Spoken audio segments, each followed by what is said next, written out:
Can you hear me? Afternoon, everyone. You all right? Okay. Sorry, I'll just face this way. Yeah, nice to obviously meet you all. Thank you, Paul, for your introduction. This is just a bit of an insight, really, I suppose, into kind of a little bit about road cycling and kind of, I suppose, the physio side of things.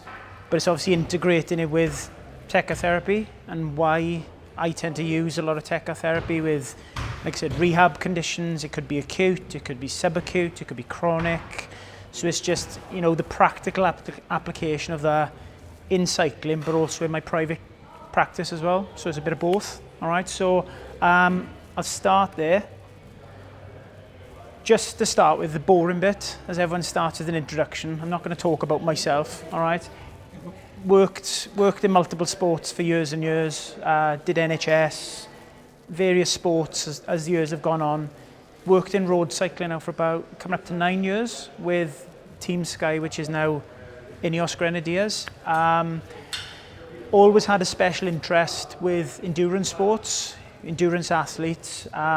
Always been curious about like ridiculous events, stupid events, multi-sport, you know, multi-endurance events. And I've always been very interested from university in a lot of tendon injuries, tendinopathies, tendinitis.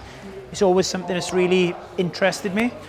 I've got a prehab interest. Has everyone heard of the buzzword of prehab? Everyone's heard of prehab. It goes through different terminologies as the years go on, injury prevention, prehab. So always had a kind of a prehab interest, which fits in quite nicely to everything that everyone does here, I'm sure. And for myself, I have very much a manual therapy focus in road cycling. So a little bit about what Paul mentioned. He said about like Tecartherapy used to be very much kind of a passive system, and now it's more of like an active system. You merge the both. I see that very much myself. It's rather than just being a passive physio and the athlete or your client, whoever they are, is just sitting there and enjoying the experience. It's a bit of both, basically, active and passive. All right, so that's the boring bit. So what are the challenges of working in elite road cycling as a physical therapist? I'm going to open the floor to you lot. All right, I want to make this interactive. Does anyone know anything about road cycling? A lot of you, I bet, work in different sports. What are your challenges of working in sports and as a travelling practitioner with sports? Don't be shy. No set location. No set location yet. Yeah. Anyone else? Exactly. Yeah. Anyone else? Dealing with pressure. Yeah, there's plenty of that. There's plenty of that. Anyone else? It's the loyalties, isn't it, as well, between how you loyal to the athlete and you loyal to the management team and all that, managing personalities with that. Yeah. That's a good one, actually. Yeah, it's a lot of that. I feel like a counsellor half the time, to be honest with you. But yeah, great answers. I mean, very apt in what you said there, kind of logistically and everything like that. Half the time, as a lot of you know, working in sports, you're not in fancy hotels, you're not in spa hotels and country resorts, you're in campagnils. You're in campagnils in the Tour de France. When you've got to pick my bed, I've got to take it out of the room to just fit my physio bed there. So obviously that ties quite nicely into then, logistically for me as a physio, I've really got to think about what am I taking? Because I don't have the luxury of having a massive recovery vehicle where I can't pick Go Perform up with me for the Tour de France. I would love to have that. That's just not possible. So that fits into quite nicely with Tecartherapy of being very selective of the tools that you use for the trade. Now, obviously, that could potentially be very different to diving. It could potentially be very different to football, rugby, hockey, whatever that sport is. So from a cycling point of view, road cycling, I've got to be as light and as mobile as I possibly can be. So a typical travelling kit for me would be my Mulligan's belt. I don't go anywhere without my Mulligan's belt. Easy fix for a lot of functional problems, in my opinion. Tecartherapy, all right? Nice lead into Tecartherapy there, but definitely Tecartherapy. A lot of fascial blades, it could be the Graston or any other techniques of blading as such. Cupping, a lot of soft tissue injuries that I deal with, I tend to do a bit of cupping as well. A lot of different kind of tapes, not so much in road cycling. So for instance, a massive difference I found when I used to work in rugby, I had to become proficient in taping. You know, it's an art in itself. With cycling, I don't tape that much because ultimately the type of athletes they are, we don't want to restrict their joints. I actually want to make the joints as fluent and as mobile as possible. Cyclists hate anything that restricts their performance.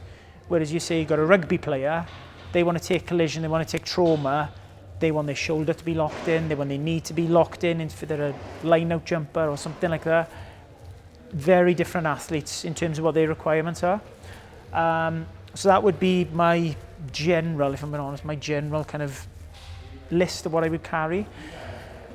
Now, leading on to now, I haven't been with Winback for too long. I acquired a machine, it was about 6 months ago. Yeah. 6 months ago. So I've used Tecartherapy now probably for about 5 or 6 years. And I'm going to swear now, I'm going to mention a competitor's name. But we acquired Indiba Active a few years ago with the team. It basically came to us. We had a group of Latino American riders who, one of the riders came, really liked Tecartherapy.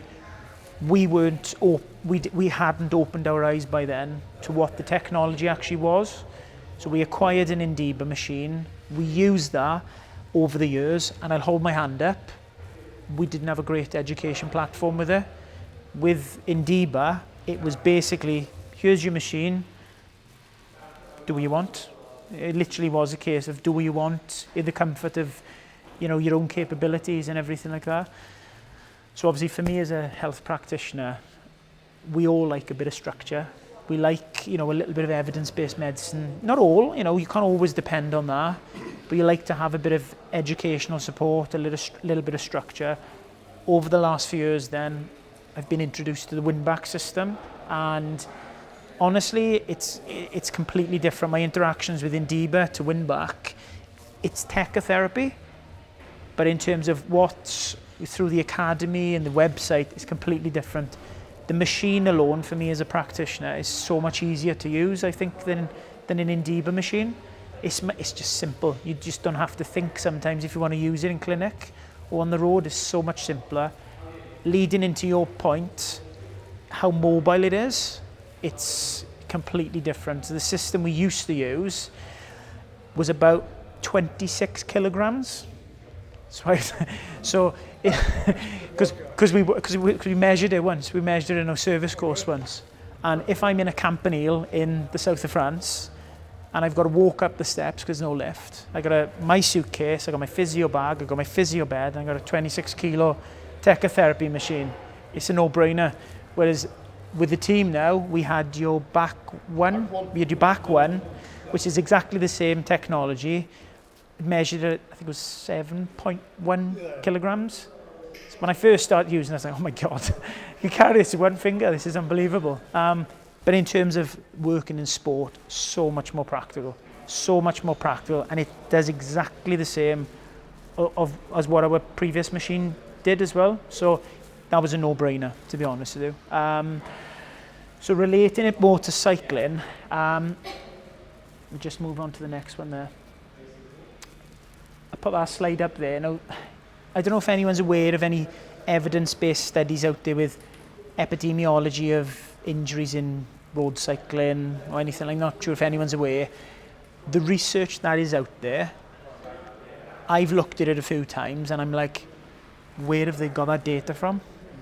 Because it hasn't come from us. It's like, I don't know where they've actually got that data from. So this is basically an injury audit of our MSK injuries that we've had over the last 4 or 5 years. I could have gone back further, but it was much more number crunching for me, so I did it from 2017. So in terms of what we tend to see a lot on the road, there's a lot of load-related injuries. So over the last X amount of years, 66% of our injuries have been load related, basically training load accumulation. It could be race load accumulation, training load accumulation. That fits into quite nicely training load management. Everyone's heard of training load management and everything like that. With cycling compared to other sports, that's massive because of obviously the amount of how they're pushing their bodies over a period of time. If you're not monitoring that load, they will break down. They are incredible athletes, but everyone has a breaking point. Everyone has a breaking point. You know, it's the same with like football, for instance. You'll know your players. You want to build that threshold, but they will have that breaking point. You want to manage that load as much as possible. So we big with the team into training load management. Your tendon injuries, your soft tissue injuries. 21% of our injuries are crash-related injuries. There's loads of videos out there for some weird and wonderful crashes that have happened over the years in cycling, in the Tour de France and everything like that. And the last one, which we put it down to, equipment malfunctions and abnormalities. So that could be the bike, which has caused an injury, but that could also be, for instance, something like the cycling shoes. And we put that into that bracket in terms of, has everyone here heard of like bike fits? So like a bike fit, obviously you're measuring the geometry of the bike in relation to your posture and your body. Now we classify that as like an equipment abnormality. So for instance, is it a bike measurement related injury? So the reason why I bring that up is because cycling and triathlon now is booming. You know, so many people in your clinics are probably riding their bikes. A lot of the time, it can be that. It could be that could be a quick fix. That could be a quick fix. You know what I mean? So and that's really opened my eyes to that over the years by adjusting equipment, altering geometry of the bikes, how much impact that has on someone's injury. It's massive. You know, excuse me if I'm teaching people how to suck eggs, but in terms of your bike setup, you know, your saddle and your stem, for instance, everyone knows kind of what I'm on about there. So there's a lot of injuries, a lot of tendon injuries. We can offload that by moving the saddle forward or moving the saddle back. You know, that is a potential fix of patellar tendinopathy, all right, rather than someone needing to go through an intense rehab protocol. A lot of the time you just need to offload the tendon and they're okay, and their symptoms are virtually gone. So that's what equipment malfunction and abnormalities is. The most common injuries we have tended to find over the last few years, get a lot of gluteal tendinopathies, naturally with the nature of cycling. You know, your driver of power is your gluteal muscle, all right? So we get a lot of gluteal tendinopathies. A lot of hip impingements, again, naturally with the repetitive nature of that. Sciatic-related neuropathies, quite common as well. You know, thinking of elite cyclists race in very much an aggressive aerodynamic position a lot. I classify myself as a kind of a Sunday morning rider, so my position is relatively comfortable. I'm okay with that. But you know, your elite cyclists are kind of much more aggressive in that position. It's putting a lot more stress on your lumbar area. It's putting a lot more stress on the neural system. All right, so we've seen quite a lot of that. SIJ dysfunction, very, very common with cyclists. We get a lot of SIJ abnormalities. We do put a big emphasis in assessment of SIJ when we're on a race. We'll have a protocol as such that we will just assess the sacroiliac joint. So we'll have like a baseline data of each individual rider of how their SIJ normally moves. And then obviously we'll always reflect on that each race and each training camp, because even though they might not be in pain, I don't know how much people's knowledge is of the SIJ, but like your nutation and your counter nutation with your SIJ, we put big emphasis on that. That's in terms of our injury prevention. If their SIJ isn't moving as what it normally is, we're straight in there with intervening straight away to impact on that as a therapist. And the last one, which actually is in that order, is knee pain. Patellofemoral joint pain is actually number 5, which surprises a lot of people. They think you must see a load of knee injuries. We actually see very little knee injuries. I think part of that, my hypothesis is, I think because their training load is managed so well by the coaches and our medical team, so their condition, they have that gradual exposure to load as the season goes on. Whereas you think of a lot of people you might see in clinic, a lot of people who come to you in private clinic come in generally with knee pain because their training load massively ramps up. It's not graded, it's not a graded exposure over time. So I think that's just something just to bear in mind as well. We see very little knee injuries because I think that load is managed quite nicely. Technique as well, surely. Say again, sorry? Technique as well.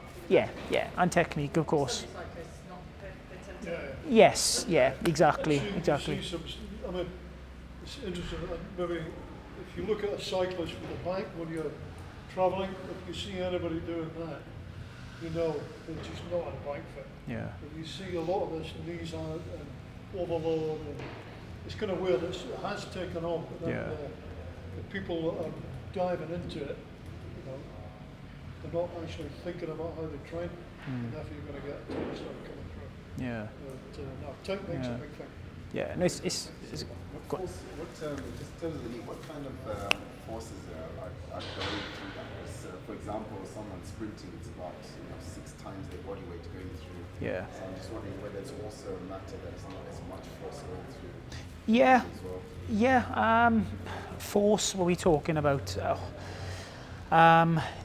So, for instance, one of the lads who's a sprinter for the team, his average peak force of a sprint, he'll go up to about potentially 4,000 watts, which is massive. That is. I mean, I can't even do that in my car, but it's huge. But that's obviously they trained and conditioned for that, and that's on the back end of a race as well. So they've ridden for 150, 160 kilometers to deliver them to the sprint, and then it's game on for the sprinters. So yeah, huge amount of load, but it does depend as well on the cyclist, what type of cyclist they are. So obviously you've got your sprinters, which are like your more powerful guys for those faster finishes. You've got your lighter guys who are your climbing specific riders, who are tiny really. They power to weight ratio is so great. To give an example of that, one of the riders I'll be working with next week, he's 37 years of age. He's 37 years of age and his racing weight is 52 kilograms. But he has been for the last 20 years, he's been one of the best climbers in world cycling, because he obviously backed that up with his training and conditioning, and he's 52 kilograms of weight. I mean, it's no wonder why he's going uphill pretty sharp. So you've got to bear that in mind as well. But there's different types of cyclists. You'll have your domestics as such, your helpers as such, who do a lot of the hard work on the flats. Fighting the wind, keeping their teammates in position and everything like that. So there's different types of cyclists within the team. A bit similar to the likes of your football and your rugbies and your hockey. You'll have different kind of positions and roles within that. So we've obviously got to bear that in mind, and that in itself of their role, there is a correlation with certain injuries they pick up with their role as well. So for instance, a climber, a lot of your top climbers, when they are climbing a gradient of 20% plus for, 1 or 2 kilometers, some crazy climbs in the Tour de France. Now a lot of the time, they might be out of the saddle. So for instance, if they're out of the saddle, biomechanically, they put a lot more strain on their hamstrings. So that's when we tend to, if they've been on like altitude camps and we know they've done loads of climbing compared to what they would normally do, we tend to see there's some hamstring tendinopathies starting to develop there. So that then feeds in quite nicely then to what are you doing for your prehab or your injury prevention. So we're looking at that, a good 2 or 3 months before an altitude camp, right? We need to be changing your strength and conditioning work, because you've got to cope with that X amount of thousands of meters of climbing over the next few months. So it's always planning ahead. It's not just thinking of what's happening next week. It's 2-3 months in the running. Let's train specifically for this event. So yeah, every role within the team is slightly different, all right, in terms of the physiology requirements. In terms of, I'll lead on to next now. Go on. I was going to ask, number 3, your sciatic related neuropathy. Yes. Are you talking more about the deep gluteal syndrome or a true nerve root sciatica? Both. Both, to be honest, yes. We've had kind of true nerve root sciatica in the past. We tend to find that a lot with younger riders. So a lot of younger riders who maybe, for instance, aren't quite new to elite road cycling, and obviously the load that they're being put under, they are, say, neo-pros or amateurs with some teams. So obviously to ride in the World Tour, their workload or training load massively ramps up. So if they get a new position on their bike, if they then ride in X amount of 1,000 kilometers per year more than what they did previously, we do tend to see, not often, but we have seen a lot of true nerve root issues, to be honest. Would most of it be deep gluteal syndrome?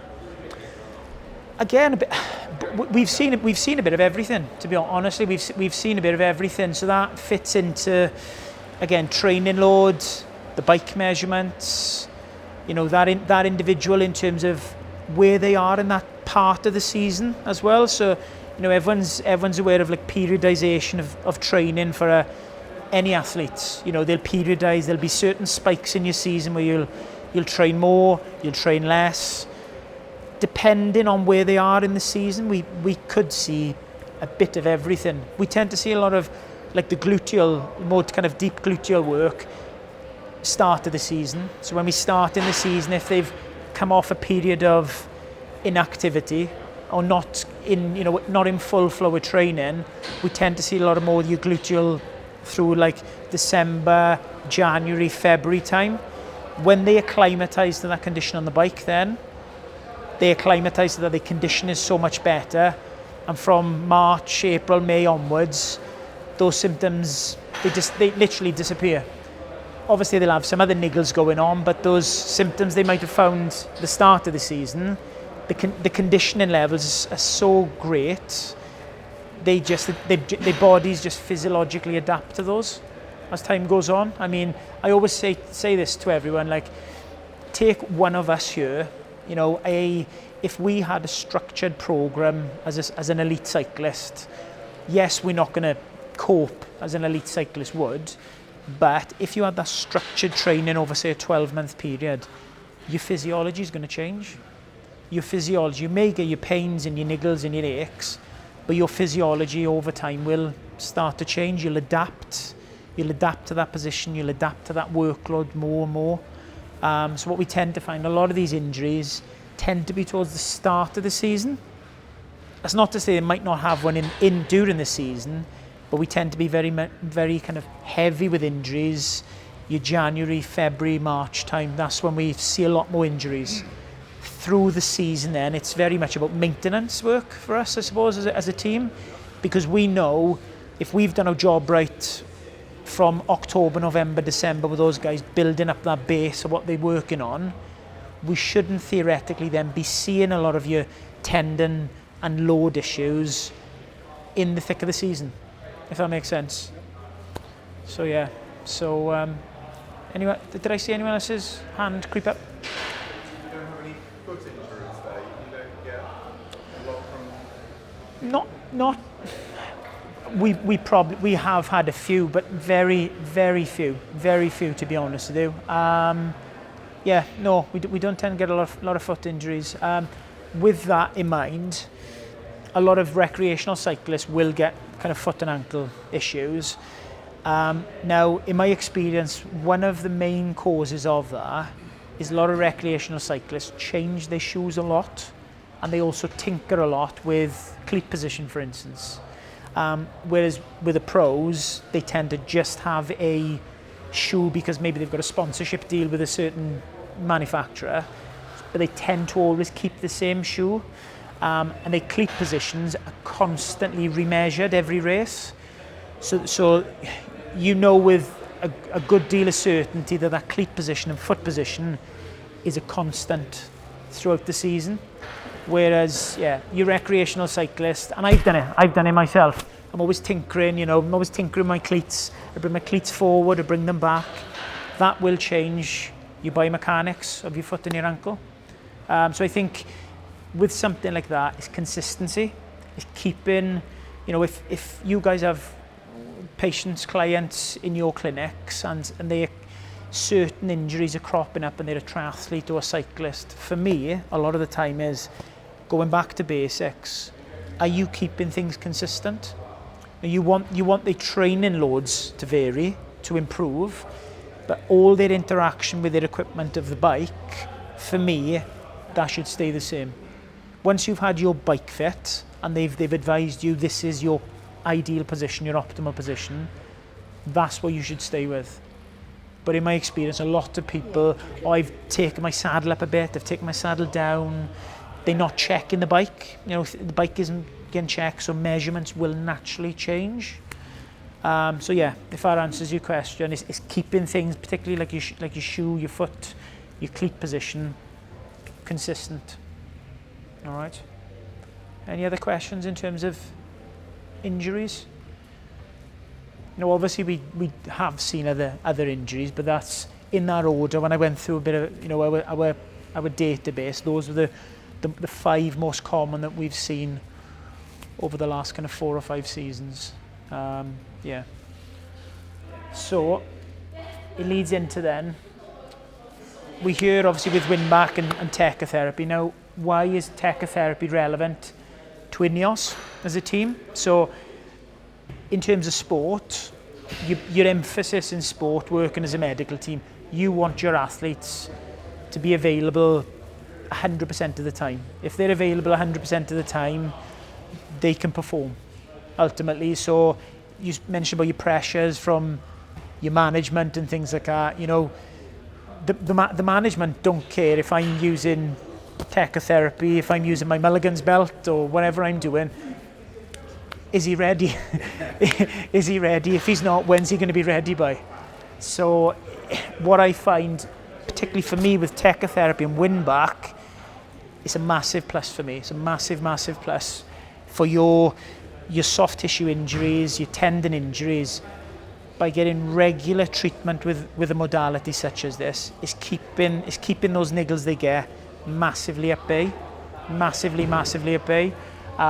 We did a bit of an internal project a few years ago, whereas the riders weren't aware that we were doing this project, by the way, but we took I think it was five over a course of, I think it was 3 months. It was 5 riders that were gearing up for the Vuelta de España.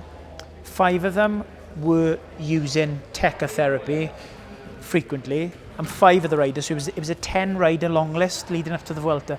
5 had regular Tecartherapy, 5 had other modalities. It might have been ice baths, it might have been yoga, mobility, whatever it was, manipulation, osteopathic manipulation, whatever it was, but they didn't have Tecartherapy. And the results were quite astounding. They were quite astounding because what we did then, we always use a wellness score with the team. So a lot of sports teams use like a daily wellness score. So we tracked that wellness score then over that 3-month period. And in terms of what we call the ready to race, or in other sports they call it ready to play wellness score, it's a scale of 1 to 5 basically. And the group that we use in regular Tecartherapy, their average ready to race, as we call it, was a 3, 4 or 5, whereas the ones who weren't getting regular Tecartherapy was a 3 below over that period of time, which is quite big when you think they're going into a grand tour like the Tour of Spain, which is a 4-week grind. So if over a period of time you're exposing someone to this technology on a frequent basis, that's quite powerful. And one of the reasons we did that internal project is because some of our riders did not believe in Tecartherapy. The culture of road cycling over the years is you finish the stage and you go to what would they call, like the soigneur or the massage therapist. You get a flush of the legs, and that's your recovery. and then you're ready to go tomorrow. So who was the decision for actually whether they were ready to race? Was that actually the athletes themselves, or was this your... No, that was just their scale, their wellness scale of how they. It is subjective, but then on a daily basis, then if if you're doing a training camp or a race, if their score is out of 5, is a 2 or a 3, and As in, it was them deciding... they decided their number, but then we would manage her then, because obviously if that's how they're feeling, we would either pull them out, or we'd modify the training load them for the next few days. Yeah, but it was driven by those, very much driven by those. Yeah. But yeah, sorry, I was saying about the Tecartherapy. So we had a group of riders who didn't believe in it, if I'm being honest. When we had a chat earlier on, didn't we? I think in the culture of Teca as well, in my experience, the likes of France, Spain, Italy, in that respect, I think they're ahead of us in the UK because they have been exposed to Tecartherapy for longer. So the French riders, the Spanish riders, the Italian riders we got in the team, for those, they were used to that technology. So they were already bought in. They were like, why would you not use Tecartherapy with me? Whereas the British riders, they were another kettle of fish. They were like, I'm not doing that. I'm not doing that. I was like, but why? Why are you not using that? I don't believe in it. But how didn't you believe in it? Because you've never done it before. And I know you've never done it before because I've been your physio for 6 years and I've never used it with you for 6 years. So, you talk about managing people as well, managing personalities. That's what we did internally. So we presented them then with various data towards the end of the season as a therapy team. Like, guys, you're not actually optimizing your recovery and your performance here because you've got a group of your colleagues that are using this and they see this benefit, and you're over here and you're not getting this benefit. So that was a really powerful thing we did, to be honest, a real powerful thing we did. So after then all of them are like, oh yeah, we'll come and actually have some Tecartherapy and everything like that. So I would definitely say it was very powerful, that, to be honest. It was a great internal project we did. And on the back of that, since we regularly use Tecartherapy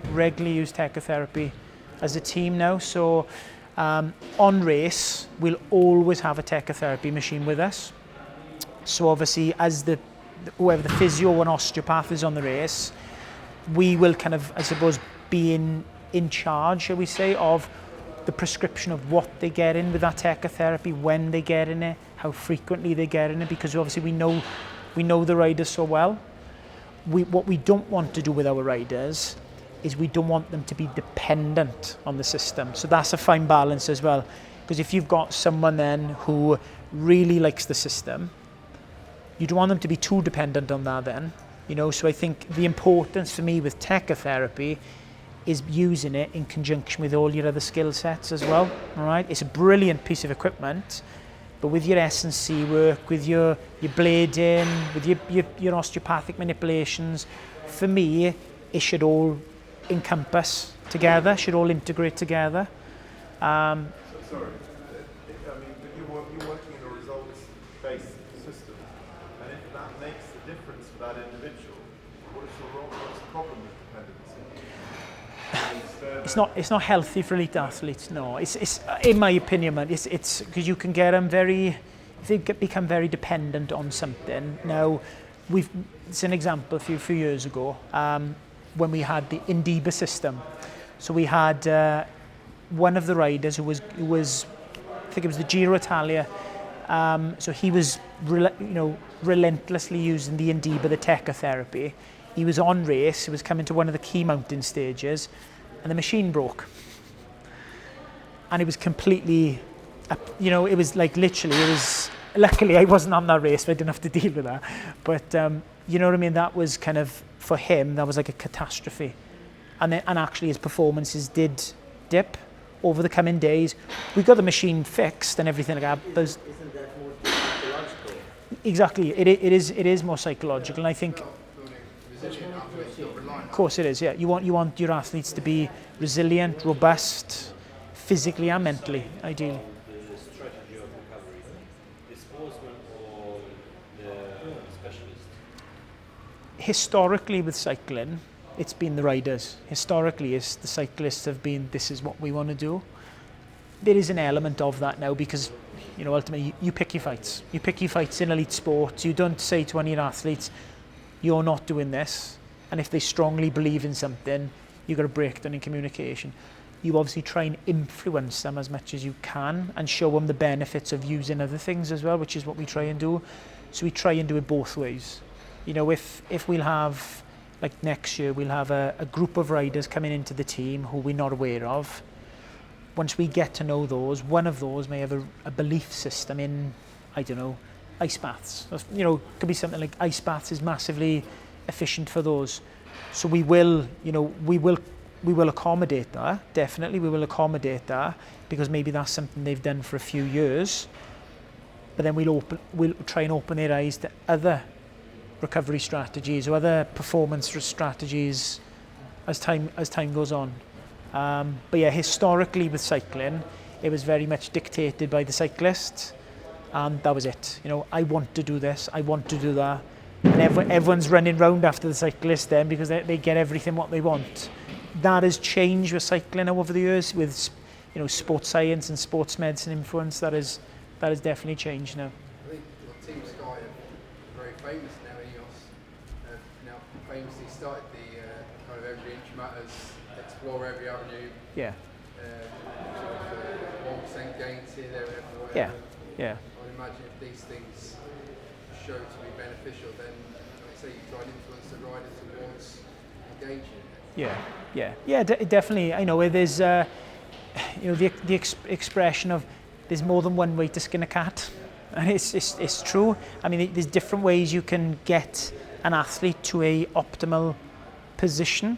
You know, an optimal position, an optimal performance level. You've just got to broaden your own as a practitioner, but their eyes as well. You've got to broaden their horizons a little bit.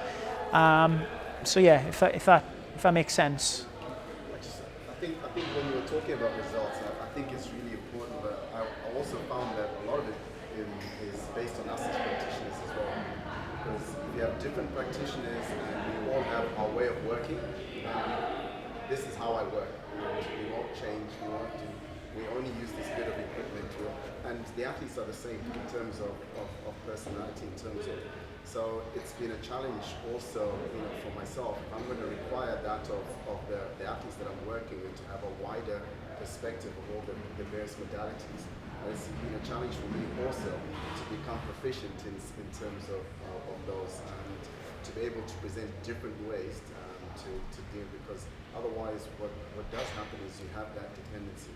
And if I'm not there one day and someone else comes in, and the athletes are so used to just this way only, they can't perform. So I think it's kind of like a two-way. It's a two-way thing. Yeah, it's about confidence in the system and in the range of things that are there. One of the benefits of Tecartherapy is its ability to be used in combination with just about anything. And that's what makes it so versatile. Yeah, no, great. I think we're all athletes, non-athletes. I think we'll all accept we're all creatures of habit. You know, if we like something or like doing something, and I'll hold my hand up, I'm probably guilty of that as well. I'll do it all the time, which is nothing wrong with that. There's absolutely nothing wrong with that. But actually sometimes there could be other strategies or other methods that may, I'm not saying will, but they may be more beneficial. But it's when to introduce those. It's when to introduce those at a certain time. If you've got a high-performing athlete who's high-pressured environment, they go in for a massive goal of theirs for the season, and all of a sudden you're changing something. It's not the right time. But it's being selective of when you do that. So for us now with something like Teca, if we get like a new cohort of riders coming into the team, we will expose them from a very early stage now to what Tecartherapy is in one of our first training camps in the season in November and December. So straight away then, you know, then you're capturing them. They're asking questions, oh, what's this? What does it do? why are you doing this? You know, because they're very inquisitive about themselves. Cyclists are very, very, very in tune with their bodies. You know, they spend X amount of hours a day on a bike. You tinker anything with that bike, they know. If you move a saddle 1 millimeter of a pro cyclist bike, they will know. If you move the saddle 10 centimeters on my bike, I would have no idea whatsoever. But if you measure that by 1 millimeter, they know. So it's being selective. It's being selective of when you introduce them to new ways of thinking. So that's what we do. In our first camp in the year, we'll start to, whatever it is, but particularly Teca, right, come in, going to treat you with some Teca. Let's have a look at some of your symptoms. We might not always treat them with the Teca therapy, but they're exposed to it then from a very early stage with the team. And then obviously it's not so much of a shock to the system then if we introduce it during a race or anything like that. Because one really valid point for me to make is the traditional way in cycling, because of the nature of cycling, is, you know, every day. If you're on a stage race for 7 days, or if you're on a grand tour for 21 stages, every single day they've got to ride. Every single day they're accumulating load. And it's brutal, isn't it? The nature of that is brutal. Whereas you think of other sports that I've worked in, like rugby, football, yes, you'll have game day on Saturday, but then your next game there might be Wednesday, or you might be fortunate to have it next Saturday. So it's much easier. It's much easier to modify their training loads. I can't say to the guys in the Tour de France, it's stage 14, they've done stage 14, stage 15, tomorrow, you got to go a little bit easy tomorrow. I wanted to push less watts tomorrow, because they'd probably smack me in the face and send me home, to be honest with you. But it's one thing I find, particularly with Teca therapy, is the history of cycling. Like I said earlier, after the stage, they get a deep tissue massage, they go to their room, they have food, they go to bed. And that was, for years, that's what they did. You're creating quite a lot of trauma on the area. If you're doing manual therapy with someone for 21 days, with their quads, their gluteals, their hamstrings, their calf, if I'm doing a lot of deep tissue work with someone for 21 days, I can't even imagine that myself. I couldn't even imagine that. You're creating a lot of trauma. So the beauty with Teca comes in, you're getting the same benefits. And yes, sometimes it can be a passive treatment, but sometimes it actually be more active as well. That's the beauty for me as a travelling physio with a cycling team, is actually, we do this regularly. They may have had deep tissue work for 1 or 2 days, and now it's like, no, they're not getting deep tissue work today. We think we need a bit of a break from that, with it depending on the fatigue levels. They might need Teca in conjunction with some manipulation or something else. But that's the beauty of this, because it's so adaptable. It's so adaptable as a physio on the road. So adaptable. So for me, that's one of the benefits with this. For you as a practitioner, let's face it, you're saving your hands, which is a massive thing for our careers. Let's face it, if we're going to be in the profession for 40, 50 years, I'm very much a manual therapist. If I do that for the next 40, 50 years, I'm pretty certain I'm going to be getting early onset of arthritis in my wrist or my elbows or my hands within a few years' time. But the beauty is I can now mix and match my treatment with different modalities, which I think is massive. You can use a brace to protect your joints. Yeah, exactly, massively. You do the treatment on the guys, Yeah, you protect your exactly. One of an ex-colleague of mine, very, very skilled osteopath for many, many years. He retired. He retired early 50s because he physically couldn't do the job anymore. He physically couldn't. He had so many problems. You know, he'd been a manual therapist for over 30 years, and he couldn't do his job anymore.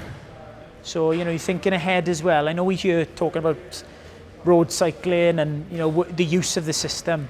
But let's face it, the use of the system is also really beneficial for us as well. It has its benefits from that perspective as well, which is something I've definitely found. If I've got heavy days with athletes or in my clinic, I'll mix and match, because that's the beauty of being a practitioner. You can be selective of when you use the system with who you use it with. So I find that really beneficial myself.